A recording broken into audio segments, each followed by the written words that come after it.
नमस्कार. दिनविशेष मालेमध्ये सर्वांचं स्वागत. आज सगळ्यात महत्त्वाचं म्हणजे आज काय आहे, 23 मार्च म्हणजे शहीद दिवस. या दिवशी आपल्या भारताचे थोर स्वतंत्र सेनानी कोण, भगतसिंग, सुखदेव आणि राजगुरू यांना आजच्या दिवशी फाशी दिली होती. तर भगतसिंग हे नुसते स्वातंत्र्य सेनानी नव्हते, तर ते एक खूप मोठे क्रांतिकारक आणि प्रेरणादायी विचारांचे एक स्रोत होते. त्यांना 23 वर्षाचं छोटं आयुष्य लाभलं, परंतु त्यांनी त्या 23 वर्षामध्ये खूप काही केलं. म्हणजे लहानपणी ते शाळेत असताना म्हणजे त्यांनी तर ब्रिटिश शाळेमध्ये जाण्यासाठी नकार दिला. त्याच्यानंतर ते लाहोरच्या ब्रिटिश शाळेमध्ये न जाता एका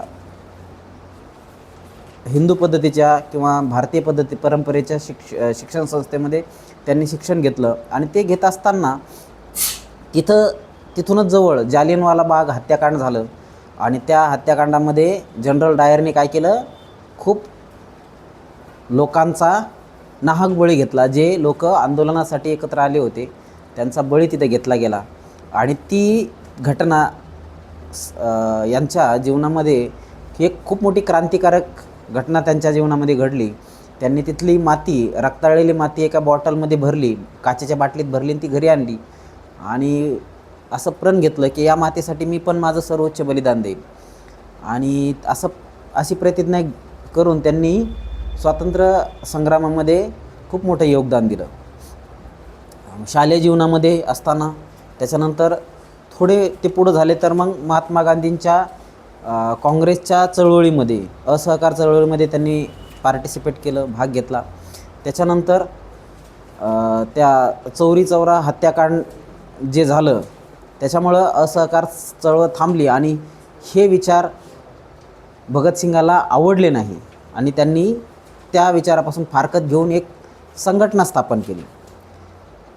मग काही दिवसांनी ही संघटना जी आहे, फिरोजशाह कोटला मैदानावर त्यांनी या संघटनेचं मर्जीकरण केलं. म्हणजे चंद्रशेखर आझाद यांची एक संघटना होती आणि ही संघटना दोन्ही मर्ज करून सोशलिस्ट एक संघटना स्थापन केली. आणि त्या संघटनेच्या माध्यमातून त्यांनी काय केलं, स्वातंत्र्य चळवळीचे जी धग आहे ती तीव्र करण्याचा प्रयत्न केला.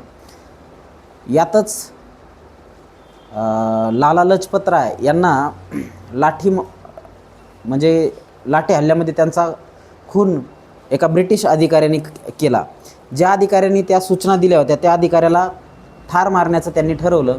आणि त्याचा प्लॅन म्हणून त्यांनी त्या अधिकाऱ्याला ठार मारण्यासाठी त्या पोलीस स्टेशनच्या समोर गेले, परंतु चुकून दुसराच एक अधिकारी त्यांच्याकडून मारला गेला आणि त्यांचा तो प्लॅन फसला. तरी पण त्यामुळं ब्रिटिश अधिकारी जागे झाले आणि त्यांनी काय केलं, यांच्यावर धरपकड मोहीम चालू केली. पण भगतसिंग, सुखदेव आणि राजगुरू हे वेश बदलून तिथून पलायन करण्यामध्ये यशस्वी झाले आणि ते कलकत्ता या ठिकाणी आले. आणि कलकत्ता या ठिकाणी आल्याच्यानंतर तिथून त्यांनी त्या चळवळीचे सूत्र हाती घेतले. बघा, भगतसिंग यांना आपण फक्त काय म्हणून ओळखतो, स्वातंत्र्य सेनानी म्हणून ओळखतो, परंतु ते खूप मोठे समाजकारणी होते, नास्तिक होते. सगळ्यात महत्त्वाचं म्हणजे कोणत्याही निधर्मी, धर्मापेक्षा खूप पुढच्या लेवलचे होते. धर्म हा किंवा देवत्व आणि धर्मत्व जर पुढं आलं तर मग आपलं कर्तृत्व मागं पडतं, असं त्यांचं म्हणणं होतं. आणि त्याच्यामुळं त्यांनी शीख धर्मामध्ये सर्वात मोठी दाढी आणि पगडी हे होतं, पण त्याचा त्याग केला आणि त्यांनी ब्रिटिशाचा वेश धारण करून तिथून पलायन करण्यात ते यशस्वी झाले. आजच्याच दिवशी केंद्रीय विधानसभामध्ये बॉम्बस्फोट कोणी घडवून आणले होते, भगतसिंग, राजगुरू, सुखदेव यांनीच घडवून आणले होते. आणि आजच्याच दिवशी ते पकडले गेले होते. आणि तिथून मग त्यांना कारावासाची शिक्षा झाली. तर हे 1928 ते 1931 ह्या 2-3 वर्षामध्ये त्यांनी खूप काम केलं. ते कुठं होते, जेलमध्ये होते. जेलमध्ये राहून त्यांनी अन्नत्याग केलं, त्यांनी पुस्तक लिहिलं, गणेशनी मला एक पुस्तक दिलं बघा, मैं नास्तिक क्यों हूँ, अशा पद्धतीचे मी नास्तिक का आहे अशा पद्धतीचे एक सुंदर पुस्तक माझ्या जन्मदिनानिमित्त त्याने दिलं. मी ते वाचलं, खूप छान पुस्तक आहे. त्याच्या अगोदर पण मी वाचलेलं होतं, परंतु याच्यामध्ये खूप जरा सविस्तर आहे. हे लिहिलं कोणी? भगतसिंगांनी लिहिलं. त्यांचे विचार त्याच्यामधून दिसून येतात की मी नास्तिक काय आहे आणि का गरज आहे नास्तिकत्वाची. तर अशा पद्धतीने त्यांनी त्यांचे विचार मांडण्याचा प्रयत्न केला. हे भांडवलशाही वर्गावर तळागाळातील किंवा कष्टकरी वर्गातील लोकांनी कष्टकरी रोग आणि भांडवलदारी रोग याच्यामधली जी दरी आहे ती कमी करण्यासाठी भगतसिंगांनी खूप मोठं लिखाण केलं. परंतु त्यांच्या लिखाणाला तेवढी प्रसिद्धी भेटली नाही, कारण ते जेलमध्ये होते. आणि जेलमध्ये पण त्यांनी खूप हे काय केलं, संघर्ष केला, भूक हडताल केली. त्याच्यानंतर 24 मार्च 1931ला त्यांना फाशी डिक्लेअर झाली. त्यावेळेस ते खूप आनंदी झाले की मला मातृभूमीसाठी मरायला भेटतं आहे, यापेक्षा अधिक तो आनंद काय असेल, अशा पद्धतीने त्यांनी तो व्यक्त केला. आणि पण मग सरकारवर दबाव वाढत होता. पूर्ण भारतामध्ये जनजागृती झाली होती, कारण त्यांनी जी बॉम्बस्फोट झाल्याच्यानंतर ते स्वतः सरेंडर झाले होते. का सरेंडर झाले? तर तिथून त्यांना लोकांना संदेश द्यायचा होता आणि जनजागृती वाढवून लवकर भारताला स्वतंत्र करायचं होतं त्यासाठी. आणि ज्यावेळेस कोर्टचे हिअरिंग चालायच्या त्यावेळेस त्यांचं नॉलेज जे होतं ते बाहेर पडायचं. त्याचा फायदा काय झाला की लोक जागृत झाले आणि पूर्ण भारतभर आंदोलनं सुरू झाले. तर इंग्रज सरकार घाबरलं, जर समजा असं जर झालं तर काय होईल, सगळा सत्यानाश होईन, आपलं प्लॅन सगळा बिघडून जाईल. आणि त्याच्यामुळे त्यांनी काय केलं, 24च्या ऐवजी 23 मार्चलाच फाशी देऊन टाकली. मग त्यांच्या शरीराचे तुकडे तुकडे करून त्यांना रात्रीच दुसऱ्या गेटनी हे करून काय केलं, त्यांना अग्नी देण्याचं काम केलं. अशा पद्धतीने आजचा दिवस जो आहे हा एक खूप म्हणजे जरी समजा भगतसिंग, राजगुरू आणि सुखदेव यांचा अंत झाला असला तरी खऱ्या अर्थाने क्रांतीचा सूर्योदय तिथं झालेला होता. 31 नंतर चक्र फिरत गेले आणि एकदम वेगवान चक्र फिरत जाऊन अगदी पुढच्या 10-15 वर्षामध्येच भारताला स्वातंत्र्य मिळालं.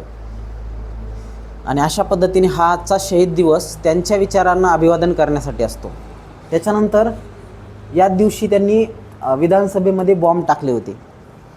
त्याच्यानंतर आज WMOची स्थापना, म्हणजे जागतिक हवामान संघटना जी आहे, जागतिक हवामान दिन, world health weather monitoring organisation, जी काय जागतिक हवामान संघटना आहे, त्याची स्थापना आजच्या दिवशी 1950ला झाली होती. आणि म्हणून हा दिवस जागतिक हवामान दिन म्हणून सुद्धा साजरा केला जातो. त्याच्यानंतर आज पाकिस्तान माहिती आहे ना, तोच छपरी देश, त्यांचा आज संविधान दिन आहे. जसा आपला किती आहे, 26 जानेवारी 1950ला आपण काय केलं होतं, संविधान लागू केलं होतं, इम्प्लिमेंटेशन केलं होतं. तर त्यांनी कधी केलं होतं, 1956ला. ओके. आणि त्याचे परिणाम तुम्ही बघता. तिथं आज काय आहे, लष्करशाही आहे.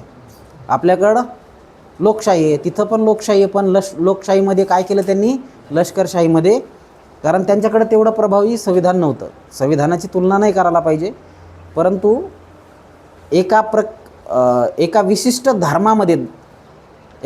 धर्माचं कट्टरता जर वाढली तर मानवता बाजूला राहते आणि कट्टरता वाढत जाते. हे पाकिस्तानकडे बघून आपण शिकून घ्यायला पाहिजे. आजच्या काळामध्ये ते शिकणं जास्त गरजेचं आहे. त्याच्यानंतर आजच्याच दिवशी प्लुटोचं पहिलं छायाचित्र जगासमोर आलं होतं 1930ला. तर हे आजचे दिनविशेष आहे. आणि आज सर्वात महत्त्वाचं म्हणजे आज शहीद दिवस आहे. आपल्या बाळ्याने सांगितलं की रामप्रसाद बिस्मिल यांनी जे दोहे लिहिले होते त्याच्यामध्ये सरफरोश की तमन्ना अब हमारे दिल में है, देखना है जोर कितना बाजूए कातिल में, अशा पद्धतीनं त्यांनी स्वतःचं आत्मबलिदान दिलं. आणि हे आत्मबलिदान जगजाहीरपणे पूर्ण जगावर राज्य असणाऱ्या ब्रिटिशांच्या विरोधात दिलं. आणि त्यामुळं आजचा दिवस हा शहीद दिन म्हणून भारत सरकारने साजरा करायचा ठरवला. आणि या दिवसाची प्रेरणा घेऊन आपण मातृभूमीसाठी खूप खूप असे प्रयत्न केले पाहिजे. सर्वोच्च बलिदान देण्यापर्यंत आपलं योगदान असलं पाहिजे. या प्रसंगी एवढंच बोलतो. धन्यवाद.